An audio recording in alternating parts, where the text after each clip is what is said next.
Mr. Jamie from Inside of Mind. How are you, sir? I'm doing good, Mr. Jim from NightDocs. How about yourself? You had, I think, the best point out of everybody that you made in this. Oh, yeah? Oh, yeah, this point. Hands down. Whose side are you on, YouTube? Man, this girl's... YouTube taking down Here we this go. kind of content reminds me of I what... need to switch my camera. 1 second here. Oh, yeah. Let's go back just a little bit. Oh, I just realized, I love the transition you have. Got a little, made a little thing here that kind of... Anyway. Whose side are you on, YouTube? YouTube taking down this kind of content reminds me of what a lot of people refer to as toxic positivity, pretending that everything is fine and avoiding the problem head-on. They've also started doing this with basic criticism on the platform, such as removing dislikes and making it a lot harder to comment on mobile, which coincidentally is the device most people use when engaging with their site. When we lose the ability to critique, we lose the ability to improve.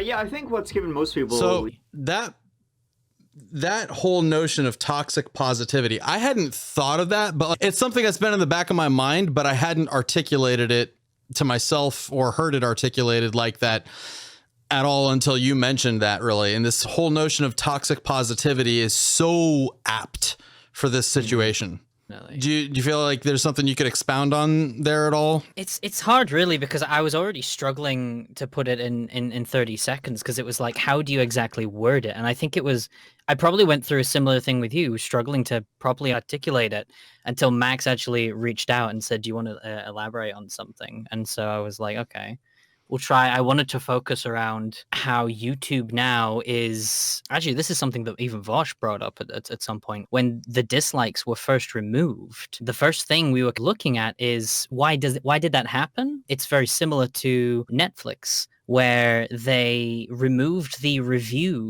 user reviews, when Amy Schumer's comedy set got backlash. And they did it to stop scaring away future creators from coming to, future companies making stuff with them, so they could keep working with people. Yeah, that's the thing. Amy Schumer's thing, I can't remember what exactly it was a while ago when it happened, but Netflix used to have a rating system that users could use to decide whether or not a movie was good, was worth it or not. But then, because that got bombarded with a lot of hate, Netflix removed it, and the real reason was so that they don't scare off future people who's going to work with Netflix. And I believe YouTube has done the exact same thing with dislikes, because if you look at in the past, Call of Duty, I think when everyone was asking them to do more past stuff, they refused and they kept doing futuristic things. And then that trailer dropped and it became one of the most disliked ever.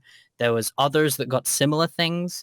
And I think YouTube, after YouTube Rewind, they realized that this is going to start scaring away companies from actually potentially posting trailers on YouTube, and they're going to look elsewhere, like Twitter or Facebook or other places, to promote their stuff. And YouTube's going to be a less optional place. So I think they have sided with companies in this particular situation by pushing away potential criticism towards bad stuff, so that they just in order to make a profit, I guess, is the way they're thinking. That makes total sense. I honestly figured it had something to do with Rewind, really, just because I'd heard it mentioned like that, but I hadn't really lined it up in my mind with other bigger events like that before. And while you were talking, I opened up my Netflix app, and I remember there is a rating system now, but it's not.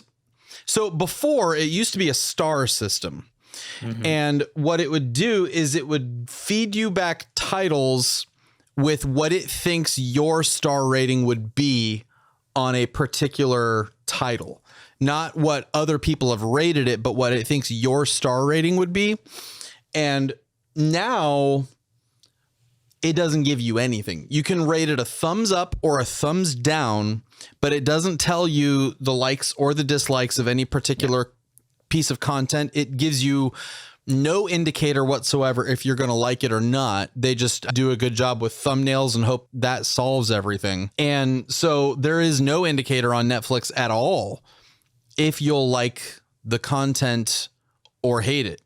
So in that, going back to that whole thing about toxic positivity, that really, I think, is in, we were talking about this earlier on stream. We were talking about that earlier on stream, where Susan she needs to step down. Like, she needs to just be gone. And the thing is, Tom was saying, well, she's making YouTube money hand over fist. And I would counter, her short-sighted decisions have done more. Like, maybe there's some cash grabs they can get in the immediate situation, but it's doing long-term damage to the platform. So it's getting the paycheck now at the expense of future revenue down the line. And when you have a system where people just don't trust the platform to give you what you want, that's inevitably going to open up doors for hopefully a competitor down the road. I honestly don't know if anybody ever will have a site like YouTube. I think YouTube, if YouTube goes down, which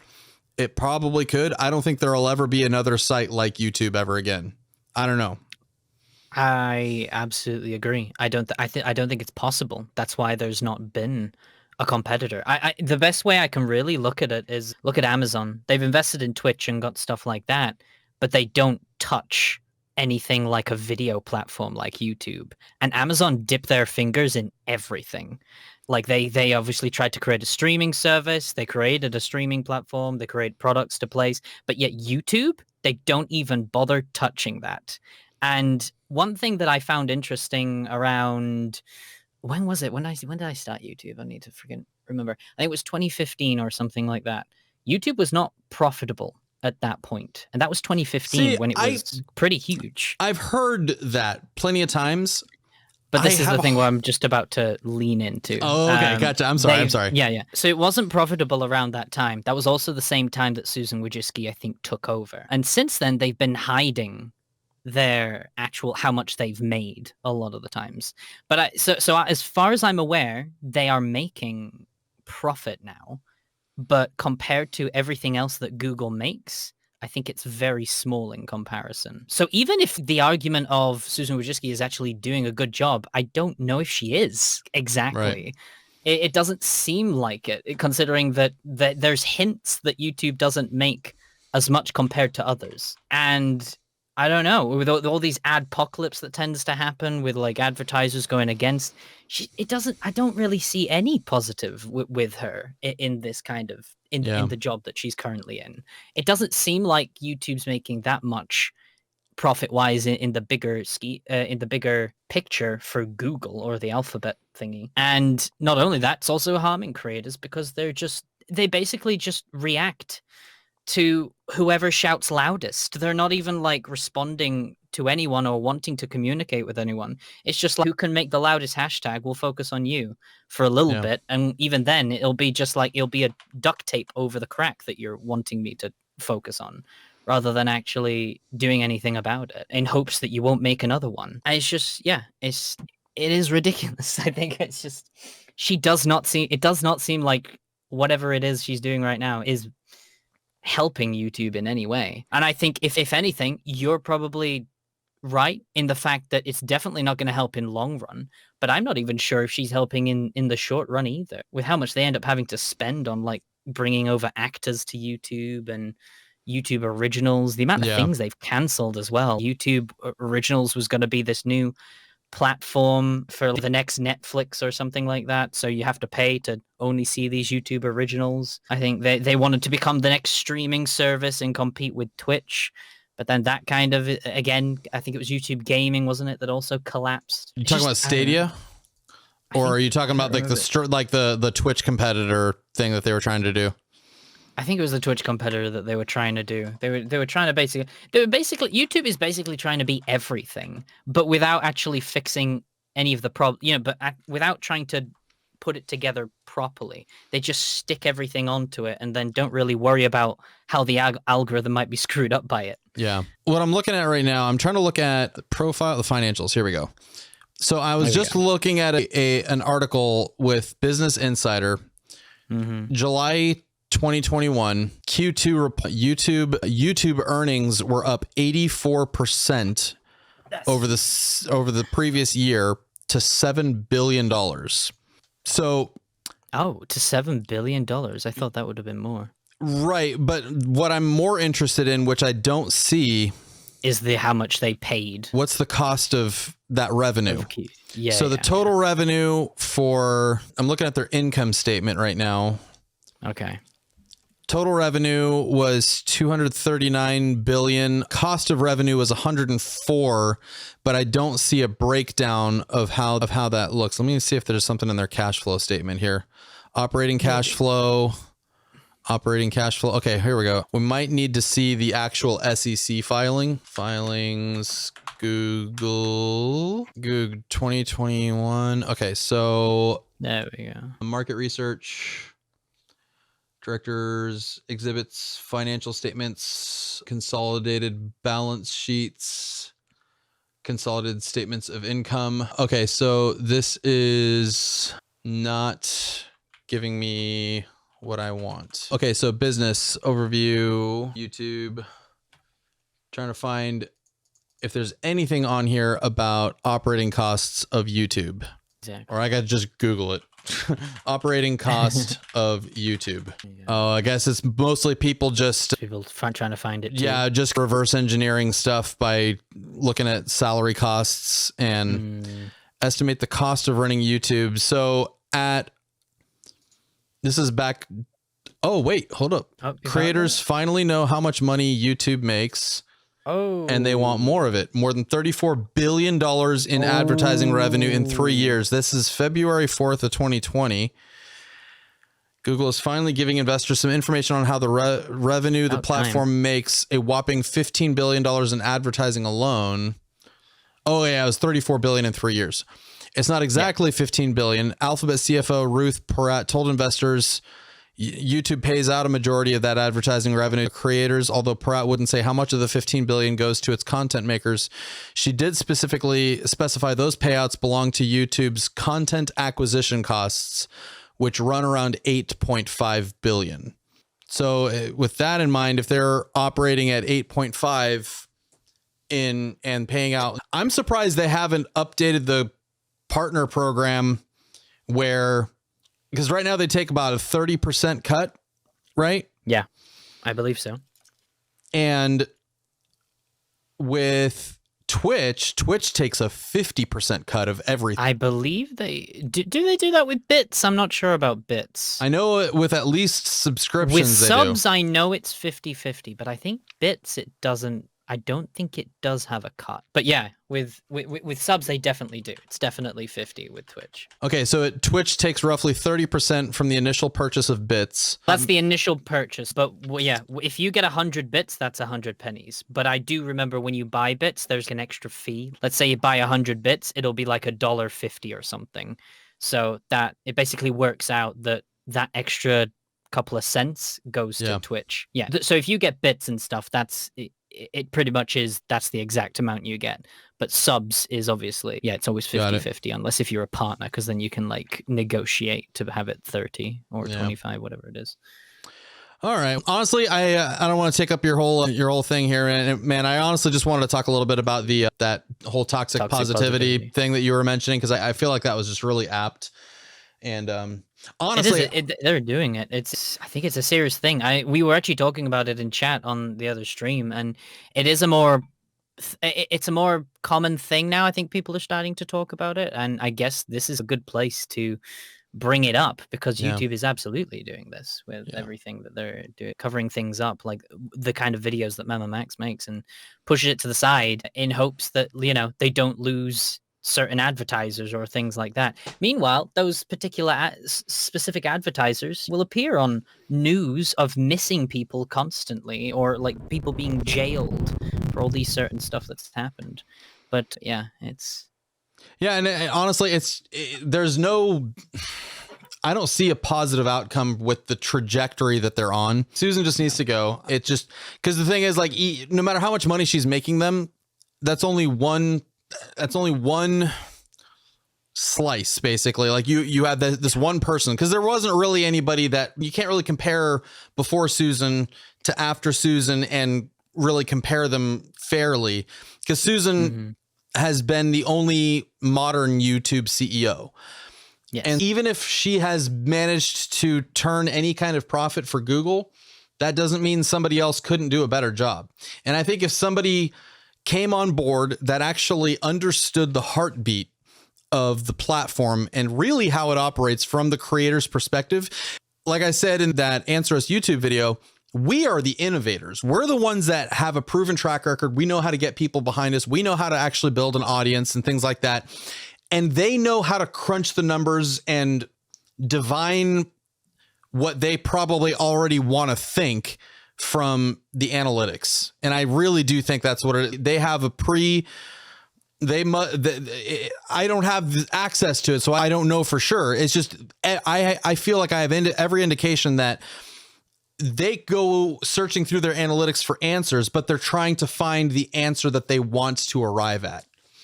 If that makes any sense. I don't know. I'm only basing that off of just how they seem to operate. And one thing that I've really been advocating for is like a creator ambassador program where there's a lot more transparency, where we could have like a town hall once a quarter with selected ambassadors from the YouTube creators community. And we get a peek behind the scenes. They get to hear from us. We get to hear from them. And there's an actual dialogue, because right now there is no dialogue. And I'm sure they see it differently because Susan talks to Philly D. Yeah. And Philly D, honestly, he's like a conflict of interest, honestly. Like, he is basically a corporate plant at this point. Like, he's not on team creators. Like, he's essentially a Google employee now for in all sense of the word, honestly. I really think he actually is on some level, maybe not like a registered employee of Google, but like because he has such access, like it's become this two-way thing where he tells them what they want to hear. And I don't know, that's just what it feels like. It doesn't feel like he's playing on the team of what creators actually are really trying to gun for anyway. I get it. I can't really say obviously much about Philly D because I haven't really been keeping up to date with him. But yeah, I do agree that they probably see it differently because they speak to a couple of creators and then they suddenly think that represents all of creators. And so therefore they're doing a good job. And anyone else who like kicks up a fuss, it's suddenly, oh, it doesn't matter. I don't know why they're complaining. We're speaking to these particular people who are just like them. But I think you're right. I think there needs to be some kind of town hall or something. Like, YouTube has become so big at this particular point with so many different people who are working on the platform that this stuff becomes their livelihood. They don't have to work nearly as hard if they include us. Yeah. No, I'm specifically talking about the creators themselves. Right. These are creators. Oh, right. This is their job. They're on this platform with this job. They don't necessarily work for YouTube, but YouTube is running this platform where people are able to have jobs. And so those people, I think, should have a place where they're able to have that gathering like a town hall, know what's going on with the platform. Because again, this will affect so many people's lives. It is affecting so many people's lives. And so to push stuff like this under the rug is, like I said, toxic positivity, pushing it to the side, hoping they'll just go away. Did you happen to see Muda's video that came out a few hours ago? You were probably sleeping. I might have been napping. What happened in that one? It's about 30 minutes long, and he's got a lot of points that he makes. I don't have time to go through all of them. You can watch it. But one thing that he did do that kind of sparked a dark thought. I want to get your thoughts on it really quick. He was going through the community guidelines. And honestly, it's been a while since I've looked at the community guidelines, and they seem to have changed. They have a lot more specific things. And I had a thought for somebody like Max, if they just want this problem to go away with Max, if he's just causing too much trouble for them and they just want to continue on the trajectory that they're going on, it would be incredibly easy for them to just add one more little bullet point in their community guidelines that says, we no longer allow vigilante justice of any kind, defined like pedophile hunting or things like that. That's just not something we want on our platform. They could easily just add that as a community guidelines violation, and then instantly pretty much every video on his channel is gone. That would be far easier for them than to engage with us at this point and come to any kind of real solution. They could just, because I feel like this whole thing with Max stirring up this storm, it could go one of two directions, and he's trying to force their hand. And I think what could possibly happen when you force the hand of a big giant corporation who doesn't give two shits about individual creators, they're just going to do what's going to benefit them in the short run. and just get rid of the problem instead of dealing with it. Yeah. So the only thing I could really probably, the first thought that kind of came into my head is that, yeah, they don't give a shit, but I think on some level, they're just more incompetent than we actually think they are. Because I remember the check marks getting removed from a lot of creators that like they created this new threshold of getting a check mark on YouTube. And they were like, you have to have a certain amount of followers on Twitter. You have to have a certain amount of followers somewhere else. Yeah, they did this. They were like, you have to have a certain amount of followers in other sites, social medias. And so for those who don't have that stuff and don't meet the threshold, we're removing your check marks from YouTube. When was this? And I believe it might have been 2019 or something like that. Oh, I thought you were bringing it up as if this was a new thing that like, okay. Yeah, so no, this was a while ago and they were doing this. And they're going to keep it like this because that's their decision. They're going to keep going and they're going to put their foot in the ground and continue. But then people gave the uproar and then YouTube responded saying, oh, sorry, we didn't realize that you cared that much about the check mark. You can have it back. And I think at that point it sunk in for me that they're just so lost. They have no communication with creators at the bottom. And I think in their own little head, they think they're helping some way. And I think that's why, and I think they're too incompetent to actually think of adding something like that to their terms and conditions. I think they genuinely think somehow in their own little head. And have you ever watched the video where on the YouTube creators channel where they actually announced that they're removing dislikes? Have you ever watched the actual video? Yeah, the one where is it that the one with the dude in it that's like talking about it? Yeah. So what was so alarming was the flat out lie that we're implementing this because we've gotten feedback from you. Oh God, yeah. And they put it on us. When the absolute uproar that's going on across YouTube is that it is very painfully, obviously the opposite, that nobody wanted dislikes to go away. But they just made the decision and then said that it was our decision. Yeah, as if we had some kind of control. And the best part was they said that, but then in the exact same video, they also go, we know this video is going to get a lot of backlash. It's like, how do you know? That's two conflicting statements you just said. You just said that we actually, he says it right at the very end. He says, I know this video is probably going to get a certain amount of dislikes.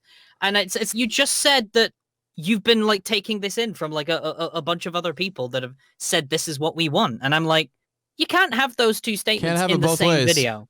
No.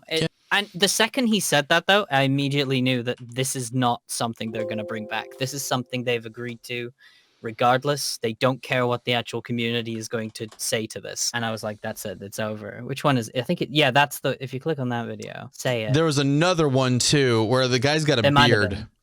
That's the one I'm thinking. I think it's around the near the end, right near the end. I'm pretty sure he says it's somewhere around there. They didn't see a noticeable difference in viewership, regardless. Tell if a video is worth watching. Again, I have this question too, but it turns out that while viewers might use the dislike count to give them a sense of a video's worth, when the teams looked at the data across millions of viewers and videos in the experiment, they didn't see a noticeable difference in viewership, regardless of whether they could see the dislike count or not. In other words, see that they're leaving out a lot because there's a lot of data that I just don't think that they could have. They don't know the mental state of somebody who saw the content to know if it's relevant or not. And that is the key to all of Google's success, is they are always measuring relevancy. And if the content is not relevant to the viewer, they don't make money. And so if they are having to, and so I guess it's actually deviously genius on their point, because if I go to a tutorial video and I don't see the dislike count, I don't know if it's worth watching. So I guess I might as well watch it so I can figure it out. And to them, that means increased watch time. It does, yeah, because you got to figure it out, whether it's bad yourself. A video had a lot and of I think he said as well, like he actually responded just then saying that he was comparing the dislikes to viewership, like it doesn't affect the viewership. That's what I was like. What's that? That's exactly what I was referring to, is that the viewership wasn't affected because, and it probably increased because if they don't see the dislike button, they don't know that they're wasting their time with that video to go find another one. Exactly. But that was my point was like that's not what people are upset about. The fact that the views go up or down. That's not the reason why people are mad that the dislikes are going to go. Dislikes are going to disappear. No one's turning around and saying, this is a straw man argument, I think. No one's turning around and saying, oh, my views are going to drop now that the dislike button is gone. No one's saying that. No, everyone's saying they don't want the dislike button to disappear because it's literally removing the ability to tell whether or not this video is gonna be worth watching. It's just bizarre to me. It's just. Let's go through here. Let's leave a dislike. Isn't there an extension now where you can actually see dislikes? I have heard that. Let me see here. Dislike extension. Return YouTube dislike. That'd the extension works. I've seen screenshots that evidently does work. I want to see it. You gotta refresh and then it just does it. Where did it go? This literally the video I was on. Where is it gone? Yeah, I guess so. 1 second here. Let's just. Oh, because okay, there it is. 27,000 likes, 507,000 dislikes. Jesus Christ! Holy crap! I saw a screen cap of it like on 200,000, but holy crap! Are they going to turn around and say that it doesn't work? Because that looks like it worked. The only reason extensions like this are able to work is that some type of code is still exposed under the hood, like how the P-score was very briefly visible. But this extension is gonna be worthless very soon. Honestly, oh yeah, definitely. Yeah, it's not gonna. It's just not gonna work very soon. I'm surprised Google Chrome allows it as an extension in their store. It's true. I don't. It's pointless arguing about how this is all blatant lies because it literally is just propaganda. What the YouTube has basically just done with the dislike button because it's very clearly supposed to be. And what it's also doing is it's disincentivizing people to hit the dislike button. Yeah, because I'm looking at this same stream here, and I know Vosh has lots more haters than 35. Yeah, very true, very true. Especially on like a stream or something like that. And so I genuinely think, yeah, that's what they've done. They've done it with the intention of, so when people release trailers and things like that for their movies, less people are going to dislike it because it's not going to make a difference because people aren't going to be able to see it. So that's what they've done. And now they're basically turned it on the community themselves and basically saying, you guys wanted this. Yeah. We're just doing what you guys asked us to. So fucking insulting. Who knows? It might have been friggin' Philly D or something like that. Maybe you said it, and it's because that person said it. I'm not going to say who, but our data says that you get more views this way. Whatever. At this point, dude, I'm having some dark thoughts. It do be dark. Yeah, yep. It is. And yeah, I think it's a mixture of incompetence and genuine, a delusion and a bit of a scheminess there. Because yeah, it genuinely is. It's just like with a lot of the things that they do, it just seems like when I hear people who've working with YouTube or in the technician area, it just sounds like everything's just a fucking mess. It doesn't sound like there's a single thing that anyone knows what's happening. With all the stories I hear, it sounds like the YouTube department is just running around with a big bonfire in the middle of just computers burning. They're that scene in Community where he brings in the pizza and the whole room's on fire. It does. Feels every time I hear stories of behind the scenes stuff, it genuinely sounds like that. It must be an absolute nightmare to actually be a technician on YouTube. Because apparently it's just atrocious. And I think it's because they just throw everything together. And then, like I said, they tried to become Instagram with stories. They tried to become TikTok with shorts, Twitch with streams, be YouTube as well. And then they also tried to become, I think, Twitter with community tabs. So they want to be everything, and they've thrown it all together. And then all the technicians are like, whoa, what is this? What are you doing? I literally can't control any of, why? And it's just, they're just like, deal with it. And so you're just pretty much in this complete mess of a site. And then everyone's running around. And then next minute it's like, oh, we got someone like yelling on Twitter. So what are we going to do? I don't know. Just tell them we'll deal with it or something like that. And so they just I feel like they're just completely they've no idea what's going on themselves. You're almost certainly correct, honestly. It genuinely feels like that. And to me, that's probably why Susan just needs to go. Because it sounds like the entire site is just in shambles and somehow making some kind of money to the point where Google is satisfied with it. But because they don't have anyone to compare it to, because she's pretty much the first official one that's like lasted this long as well, they're making profit. So I guess it's good. We'll keep it going. And yeah. To be continued, I'm sure. I'm really wondering what's going to happen over the next month or so, because either nothing's going to happen or something's going to happen.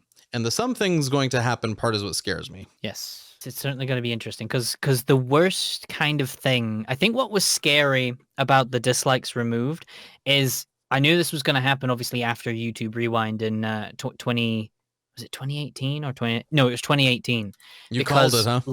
Yeah, literally after the dislike button thing happened, they literally tweeted out, "Oh, we hear you. We're gonna make a difference." And then I kid you not, literally a week later, an article came out, said that YouTube is in talks of removing the dislike button. And I made a joke at that time. I was like, "Oh, this is because of YouTube Rewind." And even though I joke about it, I'm absolutely certain that's the reason why. And then you probably got a couple of people in the pitch meetings going, "Well, actually, this is also be beneficial for trailers that get all these horrible dislikes." But yeah, they were planning this pretty much shortly after that horrendous dislike fiasco that happened with YouTube Rewind. And it's scary, the fact that's how they responded with it. They went on the surface saying, "Hey guys, we hear you. We're going to make a difference." And then behind the scenes, they're working on removing the dislike button. And now it's officially happened. So it's, yeah. The original YouTuber, Kareem, the guy that uploaded Me at the Zoo. Oh, yeah. I'm reading an article from The Verge. I didn't know this. He updated the description on Me at the Zoo. I saw that, yeah. Yeah, I'm just going to read this for chat. Whenever he updated the description for Me at the Zoo, it said, "Whenever YouTuber agrees that removing dislikes is a stupid idea, it probably is. Try again, YouTube, facepalm emoji." But this morning, he changed his description once again to give a more detailed description. "The ability to easily and quickly identify bad content is an essential feature of user-generated content platform." This sounds hired corporate speak. Why? Because not all user-generated content is good. It can't be. In fact, most of it is not good, and that's okay. The process works, and there's a name for it. The wisdom of the crowds. The process breaks when the platform interferes with it. Then the platform invariably declines. Does YouTube want to become a place where everything is mediocre? Okay, that's all right. Never mind. Ah, there you go. Ah, man, I was really hoping this article would have a little bit more behind the scenes. What's the real story? Should interview him. Get in contact. Anyway, I am actually going to end the stream here because I just did a uptime thing. I've been streaming for 8 hours straight. So I just noticed. And yeah, it's been all like talking, and we've basically done like an 8-hour radio show here, which is hell fun. Yeah. It's been fun. We had a really good time. I got a hype train earlier, which is cool. I haven't had a hype train in months. So good old hype. Anyway, yeah, thanks, Jamie. I'll let you go for now. I'm probably going to end this stream here. Okay. Take care, man. All right. Take it easy, buddy.